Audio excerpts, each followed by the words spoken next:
오늘은 선지자의 기름 부음 1편 고린도전서 14장 3절에서 5절입니다. 제가 읽겠습니다. 그러나 예언하는 자는 사람에게 말하며 덕을 세우며 권면하며 위로하는 것이요, 방언을 말하는 자는 자기 덕을 세우고 예언하는 자는 교회의 덕을 세우나니, 나는 너희가 다 방언 말하기를 원하지만 특별히 예언하기를 원하노라.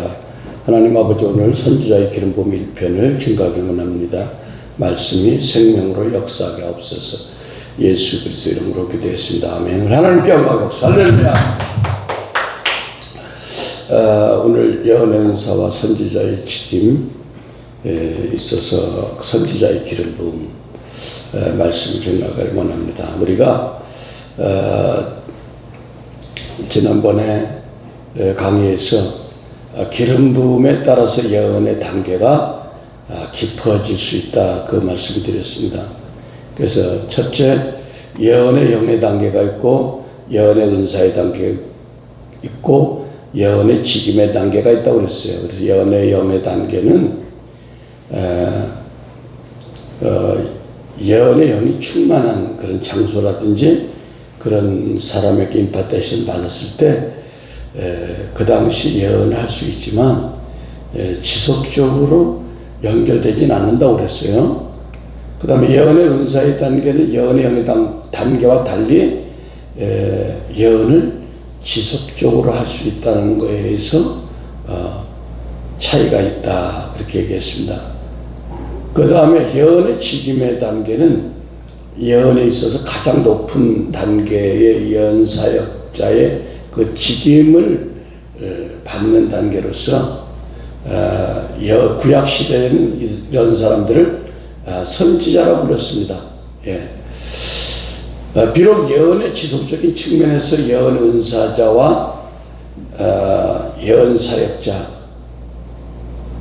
이렇게 비슷한 것 같지만, 그러나 직임을 가진 것은 은사자에게 없는 그 권위가 있다는 것을 말씀드렸습니다.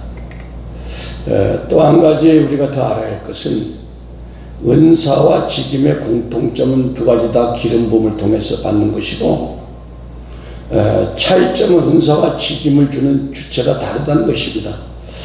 예언의 은사를 주시는 분은 성령님이고 선지자의 직임을 주시는 분은 예수님이다 라고 고린도전서 12장 4절 5절에 은사는 여러 가지나 성령은 같고 직임은 여러 가지나 주는 같다. 예. 직임은 여러 가지만 직임을 주는 예수님 같다는 거죠. 그래서 예언의 은사는 특정한 사역자에게 나타나는 것이 아니라 예언을 사모하는 모든 믿는 자들에게 보편적으로 나타나는 이것을 예언의 영의 단계다, 그렇게 얘기했어요. 그래서 잘 인용하는 구절이 사도행전 2장 17절에 하나님의 말씀하시기를 말세에 내가 내 영을 모든 육체에 부어주리니 너희 자녀들은 예언할 것이요 너희 젊은이들은 환상을 보고 너희 늙은이들은 꿈을 꾸리라. 또 고린도서 14장 2절에 사랑을 추구하며 신령한 것을 사모하되 특별히 예언을 하려고 하라. 예. 그 예언을 하려고 하라고 그랬어요. 예. 그러면 주신다고 약속했기 때문에 하려고 하라는 거지, 줄 생각도 안 하는데 하려고 하라고 하진 않습니다.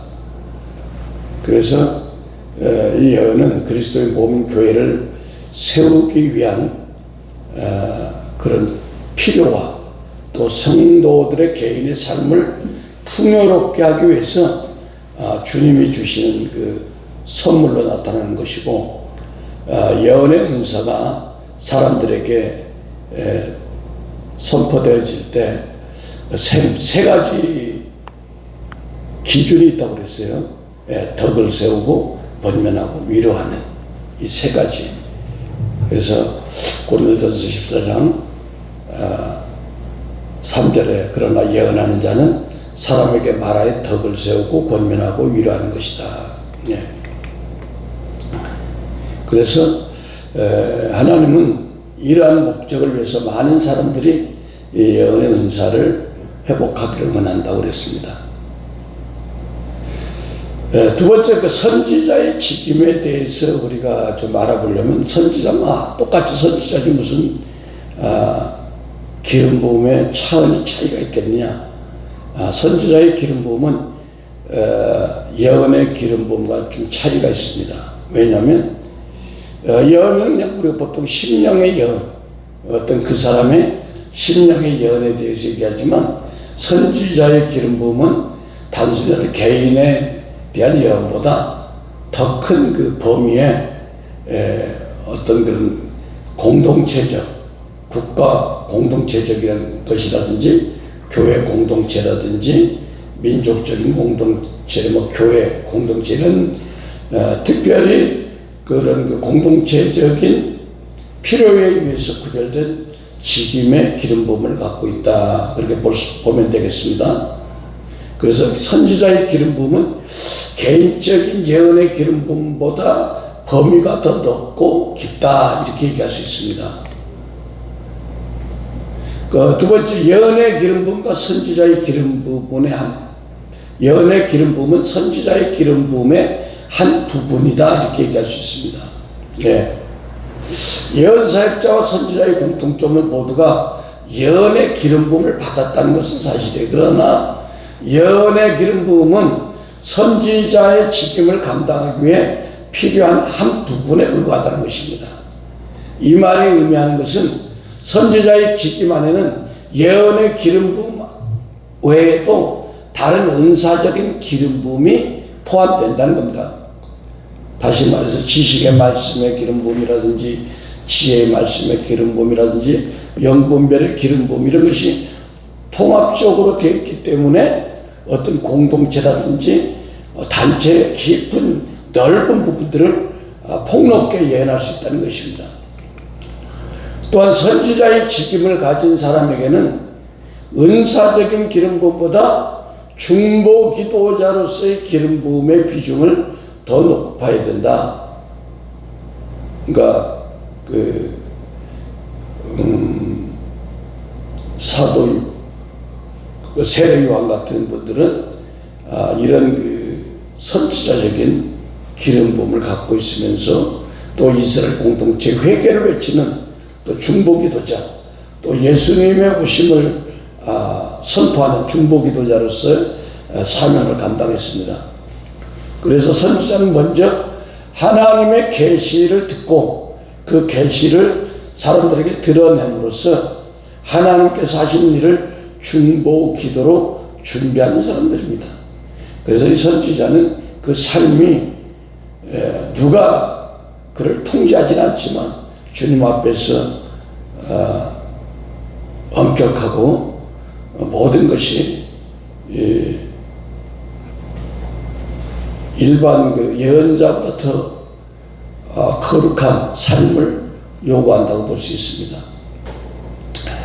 민수기 11장 29절에 보면 모세가 그에게 말하기를 내가 나를 위하여 쉬게 하느냐 모든 주의 백성이 선지자들이기를 바라며 주께서 자기 영을 그들 위해 주시길 원하노라 하니라. 또 민수기 12장 6절 주께서 말씀하시기를 이제 내 말을 들으라.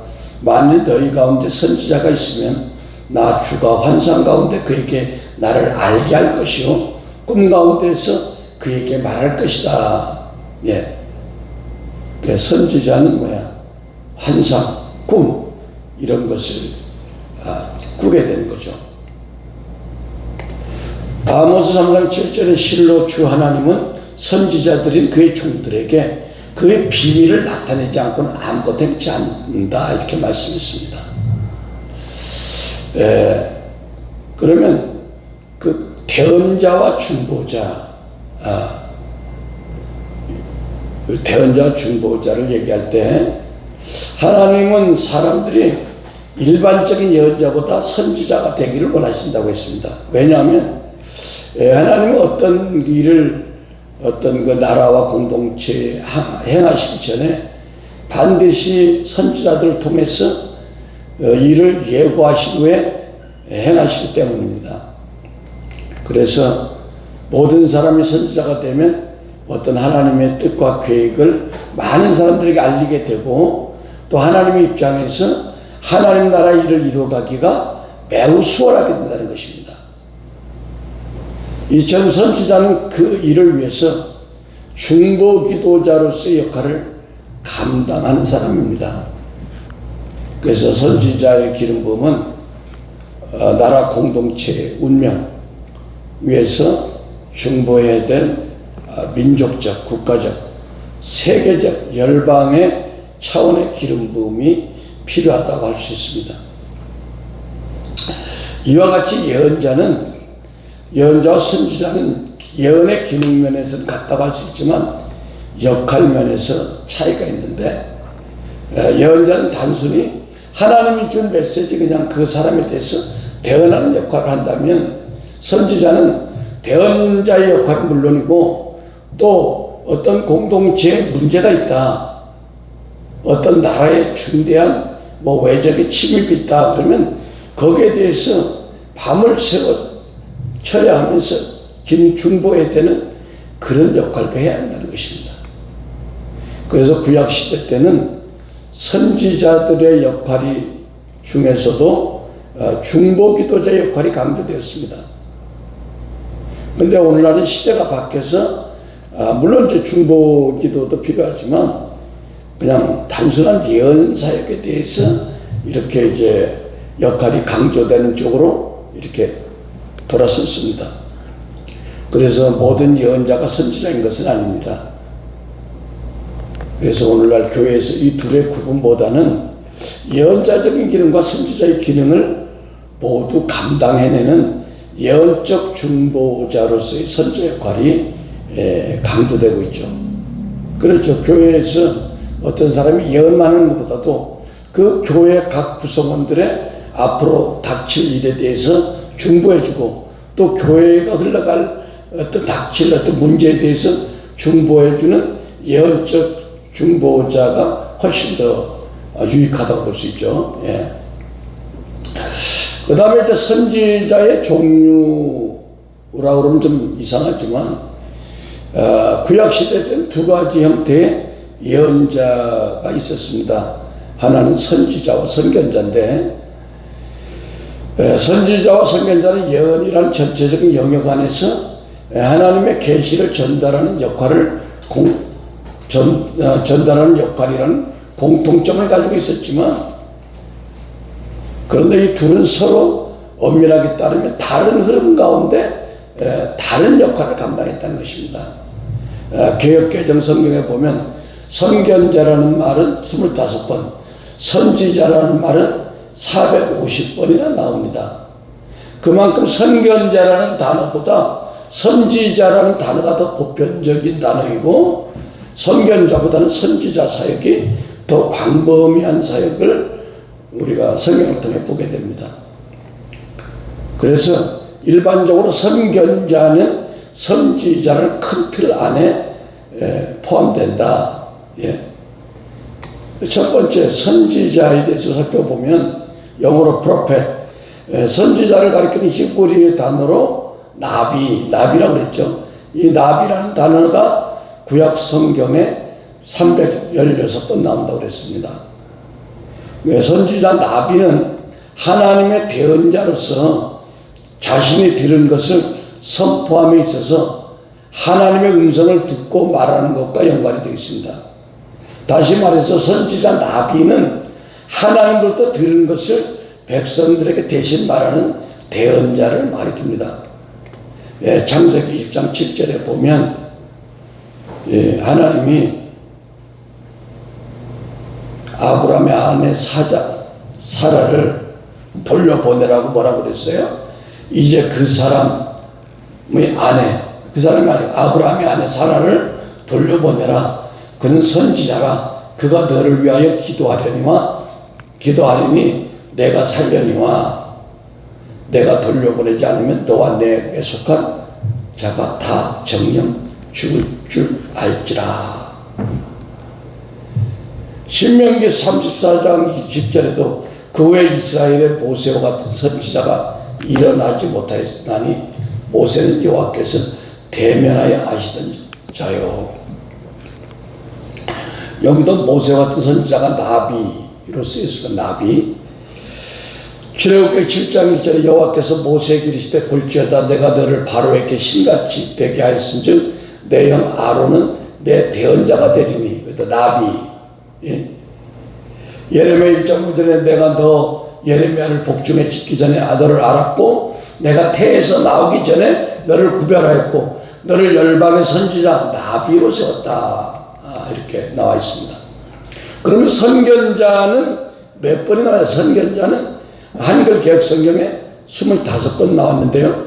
열왕기 17장 13절 일제가 있습니다. 여호와께서 각 선지자와 각 선견자를 통하여, 선지자가 나오고 선견자가 나오죠. 이스라엘과 유다의 지정하 이르시기를 너희는 돌이켜 너희 악한 길에서 떠나 나의 명령과 율례를 지키되 내가 너희 조상들에게 명령하고 또 내 종 선지자들을 통하여 너희에게 전한 모든 율법대로 행하라 하였으나. 이사야 29장 10절 보겠습니다. 이사야 29장 10절.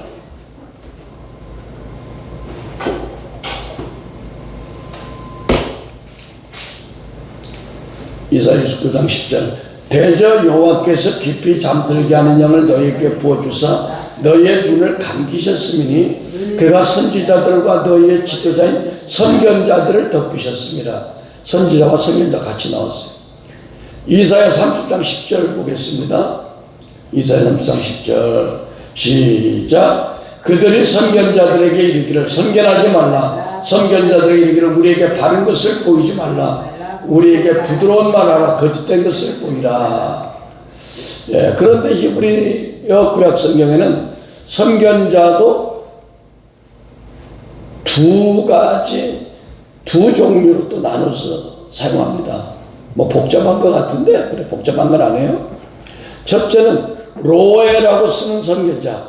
로에라는 그 히브리 뜻은 본다 란 동사 라에서 파생된 단어로서 구약 성경에 12번 사용되었습니다. 그러니까 그 뜻은 뭐냐? 보는 자입니다. 보는 자. 로에. 영어로 시어. 그 다음에 호제라는 선견자가 있는데 호제도 마찬가지로 히브리어 동사 하자에서 파생된 단어로서 본다 라는 그 뜻으로 구약 성경에 18번 사용되었습니다. 그래서 선견자 로에나 호제 두 단어 모두 영어로 보는 자라는 뜻 시어로 썼으면 한글로는 선견자로 번역합니다. 그런데 왜 이 두 가지 단어를 동시에 사용했을까요? 먼저 로에는 선견자를 의미하고 호제는 같은 선견자지만 공식적으로 왕궁, 왕이 있는 왕궁에서 그 신정에 관해서 섬기는 자를 의미한다고 하는 그 견해가 있습니다. 그래서 선견자는 시대적으로 사용되는 단어라는 주장이 있고, 그래서 로에는 주로 사무엘 시대에 사용됐고, 호제는 다윗 시대, 다윗 왕국 시대에 주로 사용된 단어로 성경적 근거가 있습니다. 우리가 사무엘상 9장 9절 보겠습니다. 사무엘상 9장 9절. 사무엘상 9장 9절 보여요. 그는 이제 선견자와 선지자 같이 나와요.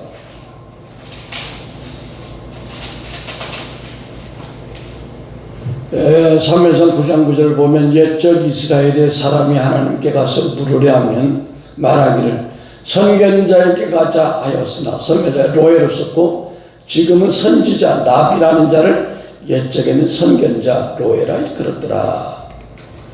그래서 이 말은 지금의 선지자 곧 나비가 예전에 로에 선견자로 불렸다는 의미입니다. 따라서 로에가 나비로 변했다면 로에가 호자로 변했을 가능성도 있다는 것입니다. 이처럼 선지자로 번역된 나비는 계시의 통로에 있어서 듣고 말하는 것을 강조하는 로에와 호자는 메시지의 시각적 성격을 강조한다는 점에 차이가 있어요.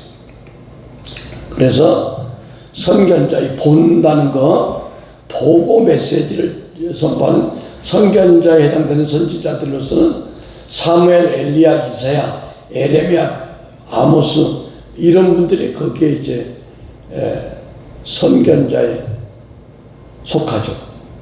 역대상 21장 9절에 보니까 여호와께서 다윗의 선견자 호재로 쓰였죠. 가세에게 말씀하였어요. 호재는 뭐라고 해서 호재는 왕궁에서 신정에 관여하는 선견자라고 했습니다. 역대상 21장 18절에 선견자 사무엘과 기스의 아들 사울과 네리의 아들 아브넬과 수레의 아들 요압이 무엇이든지 구별하여 드린 선물은 다 슬로몬과 그 형제의 지위를 받았더라. 여기 로에로 쓰였습니다. 그래서 이렇게 로에, 호재 이렇게 쓰여있는 성경이 많이 있습니다. 이걸 다 찾자면 너무 시간이 많기 때문에 한 가지만 더 보겠습니다. 역대하 9장 29절에 이외에 솔로몬의 시종 행적은 선지자 나단의 글과 실로 사람 아이야의 예언과 선견자 이또의 묵시. 여기 선견자가 호재, 그 왕궁에서 신정에 관여하는 그 선견자 묵시 곧 이또의 느바스의 아들 여로보암에 대하여 쓴 책에 기록되지 아니하였느냐. 그 다음에 역대하 12장 7절에는 선견자 로에는 그때 선견자 로에 하나님과 유다왕 아사에게 나와서 그에게 이르되 왕이 아람 왕을 의지하고 왕의 하나님 선지자를 의지하지 아니하였으므로 아람 왕의 군대가 왕의 손에 벗어났나이다. 예. 그러니까 그 당시는 왕의 선지자를 왕이 의지하지 않으면 하나님 앞에 징계를 받았어요. 왜? 그만큼 선견자를 하나님이 왕 옆에 딱 붙여준 거야. 그 뜻에 따르라고. 그 다음에 선지자와 선견자의 차이와 연관성을 한번 우리가 보면은 역대하 29장 25절 보겠습니다. 여기 선지자와 선견자를 분명하게 구분해서 소개하고 있습니다. 역대하 29장 25절에요.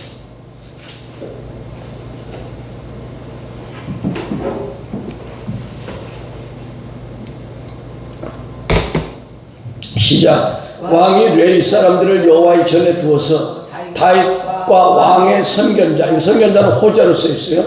갓과 선지자, 나단이 명령한 대로 재금과 비포와 수금을 잡게 하니 이는 여호와께서 그 선지자들에게 이렇게 명령하였습니다.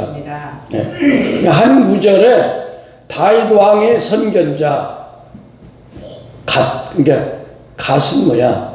이 갓 선견자는 왕의 전속된 예언자예요. 전속된 왕하고 딱 이렇게 하나님이 짬매준 그 선지자 나단은 이제 꼭 왕궁에만 있는 건 아니죠. 왔다 갔다 하겠죠. 그래서 역대상 29장 29절 보겠습니다. 여기는 로에, 나비, 호재 이 세 가지 기능이 다 들어있어요. 역대상 29장 29절 시작. 다윗 왕의 행적은 처음부터 끝까지 선견자 사무엘의 글과 선지자 나단의 글과 선견자 호재 가세 글에 다 기록되었고, 그러니까 다윗 왕의 그 시대에 선견자 사무엘이 있었고, 또 선지자 하나님의 음성을 전하는 나단이 있었고, 또 환상을 보면서 궁중에서 다윗 왕과 함께 살아가던 선견자 호재 갓이 있었다는 걸 지금 성경은 확실하게 증거하고 있습니다. 이것으로 봐서 다윗 시대에는 선견자와 선지자의 구분이 어느 정도 정리되어서 이렇게 사역을 했습니다. 다윗 시대 사무엘은 선견자 로에로 쓰였고, 갓도 선견자였지만 호재 신정에 관여하는 선견자였고, 나단은 신정에 관여하지 않는 그냥 자유로운 선지자 나비로 이렇게 불러졌습니다. 그러면 기능의 차이로 봐서 선지자 프로펫과 프로펫과 선견자 시어를 구분할 때 예언적 계시에 대한 반응의 차이를 가지고 나눌 수 있다 이렇게 볼 수 있습니다. 선지자 나비는 하나님으로부터 영감을 받아서 듣고 말하는 사람입니다. 그래서 간단히 얘기하면 그냥 하나님으로부터 들은 어떤 그런 그 계시를 말로 전달하는 거예요. 그래서 선지자는 특별한 은혜로 그냥 주의 말씀 듣고 선포하는, 대언하는, 그 특별한 은혜란 뭐야? 예언의 영이 기름 부음이 충만한 거죠. 선견자는 뭐냐? 선견자는 이제 로에와 호재로 쓰이는데 주로 하나님께서 보여주시는 계시, 시각적인 계시, 환상, 열린 환상 뭐 이런 걸 보고 이렇게 전하는 사람이죠. 그래서 선견자는 일상의 삶 가운데 꾸준히 환상과 꿈을 꾸는 사람들이에요. 그래서 예언적인 기름 부으심이 귀로 듣기보다는 눈으로 보는 측면이 강하다. 그래서 아모스처럼 하나님이 주신 그림을 보고 설명하는 경우가 많이 있습니다. 그래서 이런 그 차이점 때문에 선견자, 선견자 눈으로 보는 꿈과 환상의 은사는 뛰어날 수 있지만 또 듣고 말하고 영감으로 듣는 은혜는 깊지 않을 수도 있다. 반대로 선지자는 선견자처럼 눈으로 보는 계시가 풍성하지 않지만 그러나 하나님으로부터 받은 메시지를 전하는 이것에 중점적으로 또 은사가 기름 부음이 강할 수 있다는 것입니다. 그래서 오늘은 선지자의 사형 1편을 같이 말씀을 나눴습니다. 기도하겠습니다. 사랑의 아버지 하나님 감사합니다. 오늘 선포한 말씀이 우리의 그 사역 가운데 잘 활성화되고 풀어줄 수 있도록 축복하여 주시옵소서. 예수 그리스도 이름으로 기도했습니다. 아멘.